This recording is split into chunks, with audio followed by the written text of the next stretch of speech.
What up, Screen Fiends? I'm GB, and you're tuned in to Headz TV, where we like to discuss all the wonderful things appearing on your movie and your TV screens. In this episode, I'm going to give my non-spoiler review of Split. I know it came out quite some time ago.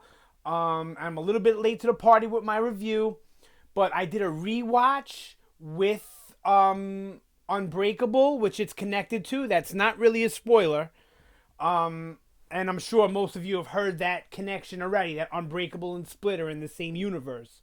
So I watched them both back to back. So I wanted to review Split and then maybe do a quick review for Unbreakable. And then I'm going to do a video where I talk about both movies and how they're connected. That one will contain spoilers. So for this video, let's just talk about Split. Now, it was a very good movie.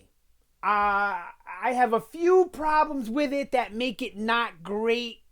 And I do think certain people, not just on the internet, but people that I've spoken to, hype the movie up a little more than it should have been. But I understand when it came out, the time of year is a time of year when good movies just don't really usually come out.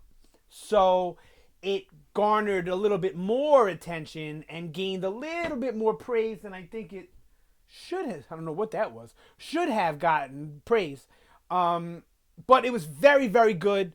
It was M. Night Shyamalan's however you say his name. It was M. Night's best movie in a very long time. And all the performances were on point. So let's talk about it. Split. Quick synopsis. It's about a couple of girls that get abducted by a guy with split personalities. He's got 23 or 24, something like that. Different personalities. We do not meet them all in the movie. That's not really a spoiler, but we meet the most prominent of them, at least at that moment in his life. So the movie plays out pretty much like most thrillers, psychological thrillers. It's not really a horror movie. It's more of a thriller. There are aspects of it that if you look at it in a certain light and think about it a certain way, definitely come across as horrific and scary and definitely fear-inducing, okay? But for the most part, it's a thriller, more like a heady kind of thriller that keeps you on the edge of your seat, where you know that all the girls aren't going to escape, you know what I mean? And you're not sure if even one's going to escape by the end of the movie. So I think they did a good job at playing with the trope of a thriller and still being able to keep you on the edge of your seat, even though nowadays, if you've seen as many movies as I have, so many movies fall into, and it's not the fault of the movie a lot of the times, but so many movies fall into the fault of being predictable. And like I said, it's not really a fault of the movie all the time, because being an avid moviegoer or a movie watcher my whole entire life, there's certain storytelling aspects that need to be in a story to tell it properly. And when you get a hang of what those are in different genres, you kind of can gauge what's going to happen. But I will say that even though thriller may be predictable to some, there's still plenty of twists. There's still plenty of intrigue, and the way James McAvoy plays the character, or characters, I should say, is so on point and so believable. He's the one that keeps you there. His performance and his dialogue and the way he plays these different personalities so differently from each other, to where you get to a point where he's so good at it, you're trying to figure out, is it that this personality pretending to be that personality, or that one or this one? It's a really heady movie when you look at it that way. And I really enjoyed the way McAvoy plays each role, not as a horror. He doesn't play them as people trying to be scary. He plays them as normal personalities, normal people who happen to be scary within the context of the movie or within their own character faults. Because all of his personalities are people. They all live inside his head, but they're all distinct people with distinct characteristics and personalities. So really enjoyed McAvoy. He was the best thing of the movie, and he's what makes it from a good movie to a really good, almost great movie. I mean, I can call it close to great. It's definitely not perfect. All right. Now, that's McAvoy, amazing. Then you have the 3 girls that he abducts. They're all good in their roles. I mean, there's nothing stand out about any of them. None of them, one of the girls portrays fear better than the rest of them, and she was more believable to me in her fear than the other 2 girls were. But you do I'm not going to say more than that about that. You give your judgment when you see the film.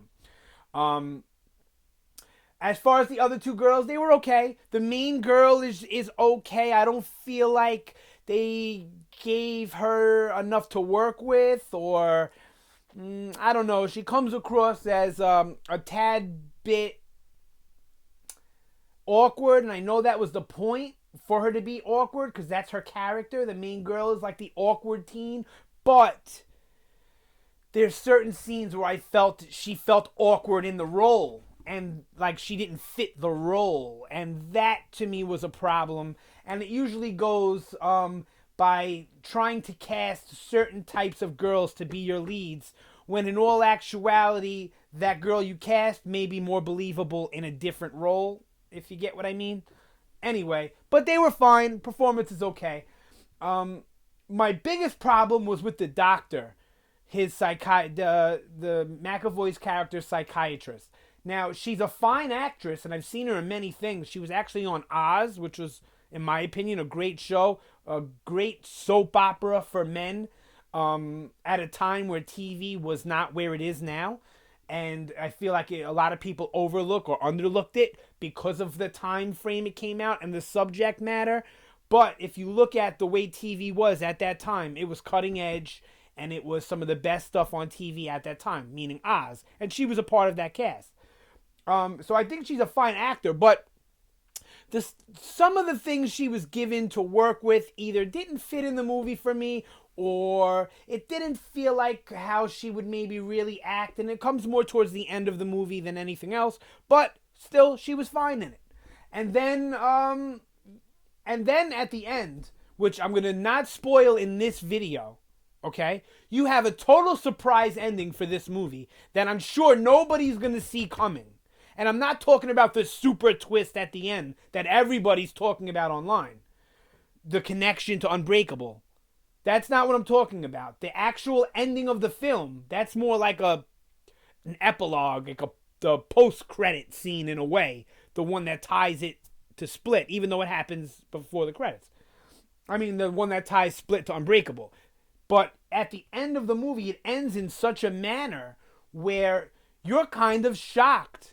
And you don't know how to feel. You don't know if you should be happy the way it ended, or if you should be sad for the characters the way it ended, or if you should be excited to see what comes next. Well, either way, I'm excited to see what comes next. But your initial emotion is kind of I don't really know how to feel about that ending. Not that I didn't like it. I loved it. The ending to me was some of the best stuff in the film.